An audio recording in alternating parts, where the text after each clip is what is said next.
Ooh, hello, buddy. This is Jip here, and welcome to Ranked episode number 36. That is right. I'm back to another episode of Ranked. And if you don't know what Ranked is where I go through the comics for my latest haul, or hauls in this case, as this was 4 hauls back now. Excuse me. I go through and rank the comics from my least favorite to my favorite. This is actually my second take at this. So yeah, I'm gonna probably go a bit quicker. I didn't get that far into the last take, but I really just want to get this video done. Trying to get this done so I can put these books away. So yeah, and I'm with this one I was 3 ranks behind. Now I'll be 2 after this video. So yeah. So I'm going to show you guys the books now that I'm going to be ranking today, and I'm going to show you guys my cover of the week, haul from that. I got Zombies Assemble issue number 0, I got the 3 covers. I got X-Men Blue issues number 10 and 11. I got Miles Morales, The Ultimate Spider-Man issues number 11 and 12, the last 2 issues of that series. I got X-Force, Sex and Violence issues number 1 through 3. I got Secret Empire Omega issue number 1. I actually have a variant waiting for me that I have yet to pick up. I think it's the Hydra No More variant. I got my cover of the haul, Invincible Iron Man issue number 13, the Cancer Awareness variant. I can put that to the side now. I got Secret Empire Omega issue number 10, the Generations variant, so I can put that to the side now. I got All-Star Batman issues number 6 through 10. Got X-Men Gold issues number 10 and 11. Got Black Bolt issue number 2. I got Dark Knight's Metal issue number 2. And I got Astonishing X-Men issue number 2. So yeah, we're going to get right into this with my least favorite this time. It's going to have to be Zombies Assemble issue number 0. And the main reason this is my least favorite this time around is because I actually really don't remember what happened in this issue that much. I know it was a really good story and I enjoyed it more than the last issue I read of Zombies Assemble, which was issue number 3. But it just, I don't know. It's just, I'm starting to get a little bit tired of the series now, although the first 2 issues were awesome. I don't know what it is. It's just so much is coming out right now that this is really getting pushed to the sidelines. But, I mean, it is still really good. The only issue I really didn't get that much out of was issue number 3, because this was still a really good issue. I know, that's all I remember, really. I will probably read the series again over at some point, but, yeah.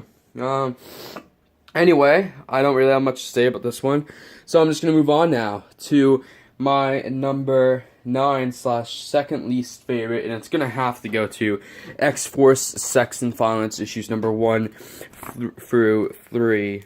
So yeah, this was a fun little story. I mean, I can see why a lot of people don't really like it that much, I guess. I liked the art in it. The story was actually pretty decent. It was alright. It was nothing special, but it was nothing to really be so fussy about. I don't really think. I can't really remember what happened in it all that much, but I thought it was pretty cool. I mean, it might have been a bit unnecessarily sexy, I guess. Like, I don't know. But, I mean, it was still a fun story, and there was some fun moments in it, so, you know, it's all good. I was expecting that one to be my least favorite, to be honest, but I changed it at the last moment. Now moving on to my number 8. This one's ranking low this time around. I feel bad about it, but what can you do? It is X-Men Gold issues number 10 and 11. It really sucks. I do like X-Men Gold, although it's one of my least favorite X-Men series I'm reading right now, probably. I'm reading like 6, so it's hard to decide. Yeah, I mean, I was a bit disappointed in this, but it was still really good. At least I think I probably enjoyed issue 10 more than 11, I would say, probably. I don't know. It was also, it wasn't as good as I wanted it to be because I kept getting distracted while I was trying to read this one, so that didn't help anything. But I still did really enjoy seeing Omega Red. He's a cool villain. But yeah, I don't know. I'm just going to move on now to my number 7, which is going to have to be Astonishing X-Men issue number 2. This was a lot better than the first issue, I thought. I liked this issue better, although the art might have been not as good. I don't know, I can't remember the first issue as much now with the art. I am enjoying the series overall. Waiting to get issue 3. I could have gotten it in the last haul, but I decided not to.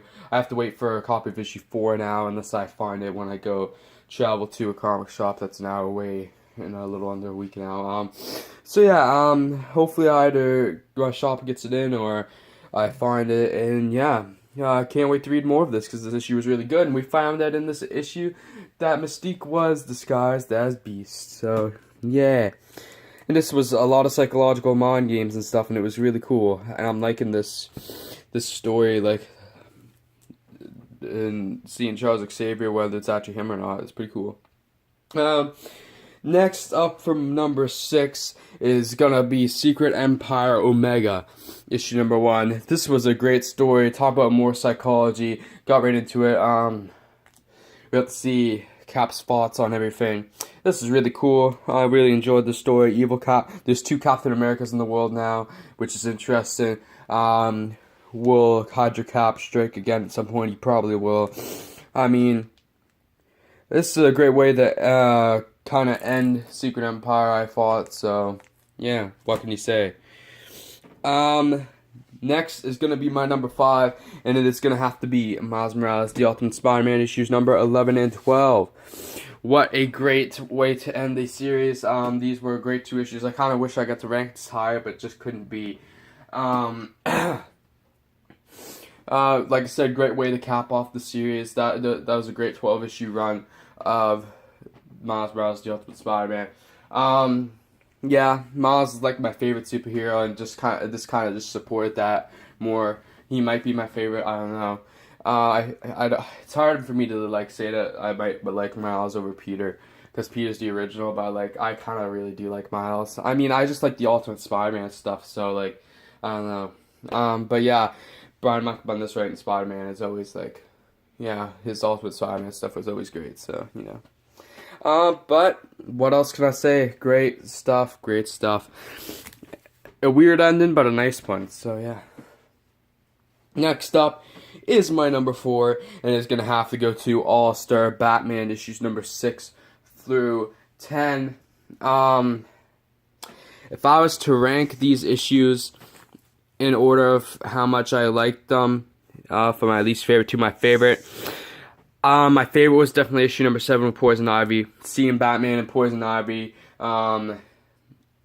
exchanging dialogue and stuff was awesome. That was great. Then my next favorite would probably be issue number 10. Issue number 10 was great. A great way to kick off the last story arc of the first Ally. And this is going to be a story about Alfred, which is awesome because I love Alfred. And then the third one was probably 8. That was a pretty good one with Mad Hatter. 9 and 6 were my least favorites. Probably actually 9 might have been my least favorite. It's weird because those were my 2 favorite covers also, but like, I think 9 was my least favorite because of the Ra's al Ghul style. And the story kind of just was over my head. I didn't really understand it, so yeah. But issue 6 was pretty interesting, and Mr. Freeze is always cool to see, so yeah. I was really hoping this would rank higher, and I was expecting it to, but there were a few, there was a couple issues there that weren't my favorite, so yeah. But moving on now, we're down to my final 3. And my number 3 is going to have to be X-Men Blue issues number 10 and 11. This is by far my favorite X-Men series, X-Men Blue. Loving it. Love X-Men Blue. Love the original X-Men lineup and everything. Great first 2 parts to the story. Beast magic has gone bad.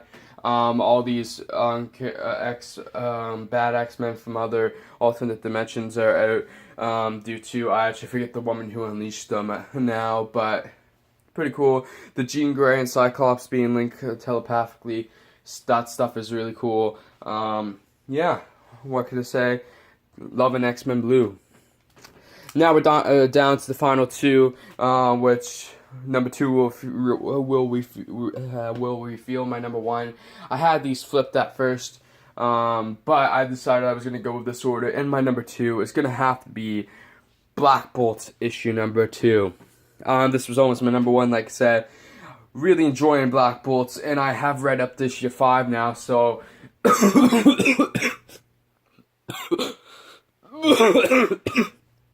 I'm so sorry. I don't know where that came from. I'm really enjoying Black Bolt. I've read up to issue 5. Of course, issue 1 was awesome, issue 2 was awesome. Issue 3 was probably my least favorite so far. Probably between 2 or 3. But 4 and 5 I think has been where it's at so far. But legitimately, I'm going to say this more later on in the next couple ranks. But legitimately, Black Bolt is one of my favorite series I'm reading right now. It's literally in my top 3. And it might be my number 2. Like, my top 2 Marvel series right now are Jessica Jones and Black Bolt, and I don't know which one's number 1 right now. But my favorite series right now is actually probably Generation Gone. So yeah. But yeah, I don't know.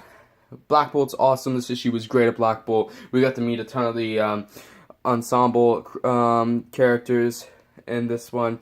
So yeah, pretty cool. Metal Master, I think we meet in this one, or we met in the first one. I can't remember now. It's all jumbled in my head now. But we meet Rava in this one, who's a pretty interesting character. She's a Skrull who's lost her children, and yeah, pretty cool. So yeah. Anyway, I'm going to move on now to my number 1, which is Dark Knight's Metal, issue number 2. I get the regular cover. I got the Jay Lee cover, right? No, Andy Kubert cover. Sorry, that's not it. This is the Jim Lee cover. Well, I don't know why I said Jay Lee. And this is the John Romita Jr. cover. Actually, my favorite cover is the Jim Lee one.